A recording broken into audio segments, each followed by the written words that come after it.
വീര്യം കുറഞ്ഞ മദ്യത്തിന് നികുതി നിശ്ചയിക്കുക എന്നുള്ളത് ഇപ്പോൾ ഫിനാൻസ് ബില്ലിലൂടെ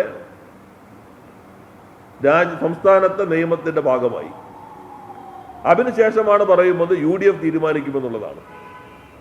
എന്നാൽ നിയമം പാസാക്കി കഴിഞ്ഞാൽ ഇനി ആ വ്യവസ്ഥ മാറണമെങ്കിൽ മറ്റൊരു നിയമം കൊണ്ട് മാത്രമേ സാധ്യമാവുകയുള്ളൂ. പാർലമെന്റിനകത്ത് ബില്ലുകൾ സ്റ്റാൻഡിംഗ് കമ്മിറ്റിക്ക് വിടുന്നില്ല എന്ന വിമർശനം തുടർച്ചയായി പ്രതിപക്ഷം ഉയർത്തുമ്പോൾ അതിനെ ശക്തമായി മുൻപിൽ നിന്ന് നയിക്കും ഒരാൾ രാഹുൽ ഗാന്ധിയാണ്. കോൺഗ്രസിനും അതേ അഭിപ്രായം തന്നെയാണ് പാർലമെന്റിനെ സംബന്ധിച്ചുള്ളത്. ബില്ലുകൾ സ്റ്റാൻഡിംഗ് കമ്മിറ്റിയുടെ സ്ക്രൂട്ടിനിക്ക് വിധേയമാക്കുമില്ല, ജനാധിപത്യ വിരുദ്ധമായി പാസാക്കുന്നു എന്ന് മോഡി ഭരണത്തെ വിമർശിക്കുന്ന കോൺഗ്രസിന്റെ മുഖ്യമന്ത്രി കേരളത്തിൽ ഇതുവരെ കാണാത്ത രൂപത്തിൽ ഫിനാൻസ് ബില്ല് സബ്ജക്ട് കമ്മിറ്റിക്ക് വിടാതെ ഏകപക്ഷീയമായി ഈ ഭൂരിപക്ഷത്തെ ഉപയോഗിച്ച് പാസാക്കിയെടുക്കുന്ന കാഴ്ചയ്ക്കാണ് നിയമസഭ സാക്ഷ്യം വഹിച്ചത്. ഇനി അത് മാറ്റണമെങ്കിൽ വീണ്ടും നിയമസഭയിൽ ബില്ല് വരണം. യഥാർത്ഥത്തിൽ ഇവർ പറയുന്നത് UDF തീരുമാനിച്ചാൽ വിൽക്കണമല്ലോ, അപ്പൊ അതിന് നികുതി വേണമല്ലോ. ഇപ്പൊ വിൽക്കുമ്പതിന് യഥാർത്ഥത്തിൽ നികുതിയുണ്ട്, 251% നികുതിയുണ്ട്. ആ നികുതി അനുസരിച്ച് അവർക്ക് വിൽക്കുമ്പോൾ തടസ്സമില്ല. അവന് പ്രത്യേകമായിട്ടുള്ള ബീവറേജ് കോർപ്പറേഷൻ വഴി വിൽക്കണമെങ്കിൽ അനുമതിയുടെ മാത്രം പ്രശ്നമേ ഉള്ളൂ. ഇനി UDF തീരുമാനിക്കുമ്പോൾ വിൽക്കണമെങ്കിൽ ഗവൺമെന്റിന് ഒന്നുകിൽ നിയമസഭയ്ക്കകത്ത് അപ്പോൾ ഒരു ബില്ല് കൊണ്ടുവരാം, അല്ല അതിവേഗതയിൽ UDF തീരുമാനിച്ചാൽ വിൽക്കണമെന്നുണ്ടെങ്കിൽ ഒരു ഓർഡിനൻസ് ഇറക്കിയാൽ മതി ആ സന്ദർഭത്തിൽ. അപ്പൊ ഫിനാൻസ് ബില്ലിനകത്തും നിന്ന് ഈ പുതിയ നികുതി വ്യവസ്ഥ കൊണ്ടുവരുന്നത് പിൻവാങ്ങാൻ പറ്റാത്ത രൂപത്തിലുള്ള എന്തോ ഒരു കമ്മിറ്റ്മെന്റ് മുഖ്യമന്ത്രിക്ക് ഉണ്ടായി എന്നതിന്റെ ഭാഗമായിട്ടാണ്. അദ്ദേഹമാണ് നേരത്തെ വ്യക്തമാക്കിയത്, ഖജനാവിലേക്ക് പോകേണ്ട നികുതിപ്പണമാണ് വലിയ ഡിസ്റ്ററികളിലേക്ക് മാറ്റാൻ പോകുന്നത്.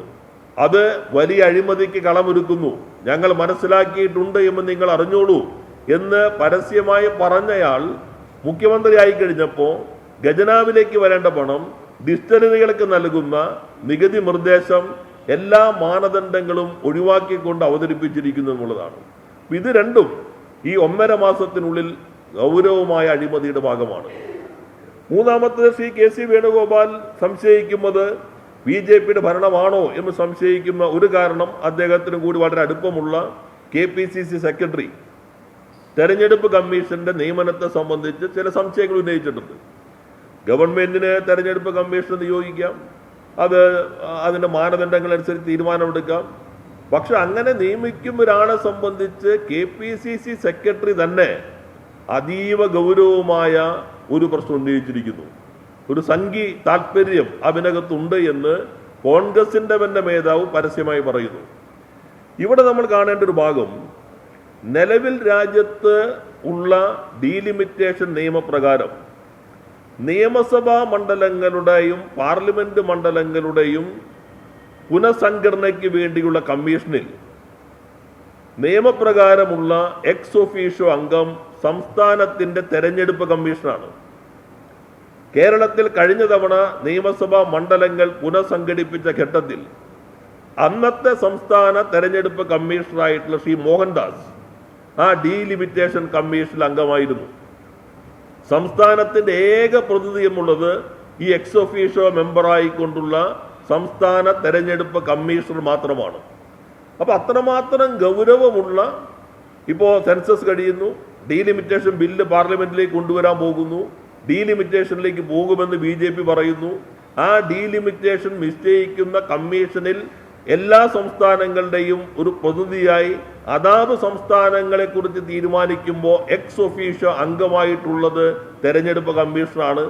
ആ തെരഞ്ഞെടുപ്പ് കമ്മീഷൻ നിയമിക്കുമ്പോൾ ഘട്ടത്തിൽ കോൺഗ്രസിൽ നിന്ന് തന്നെ ഒരു സംഘീ ബന്ധം ആക്ഷേപിക്കുന്നു.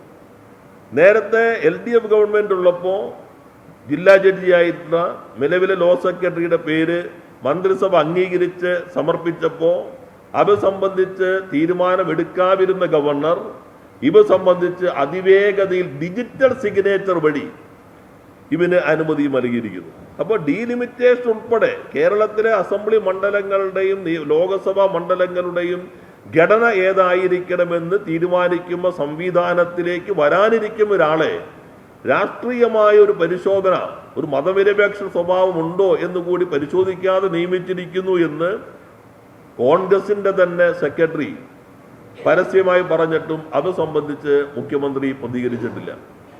എന്ന് മാത്രമല്ല, വൈസ് ചാൻസലർമാരുടെ താൽക്കാലിക നിയമനം അതെല്ലാം BJPയുമായി ബന്ധപ്പെട്ട ആളുകളായ സന്ദർഭത്തിൽ ഇതുവരെയും കേരളത്തിന്റെ മുഖ്യമന്ത്രി തന്റെ പ്രതികരണം എന്നോട് ചോദിച്ചോളൂ, ഞാൻ നിങ്ങളുടെ മുൻപിൽ ഇരുന്ന് തരുമല്ലോ എന്ന് പറഞ്ഞിരുന്ന ഒരാൾ അത് സംബന്ധിച്ച് ഒരു പ്രതികരണവും ഇതുവരെ നടത്തിയിട്ടില്ല.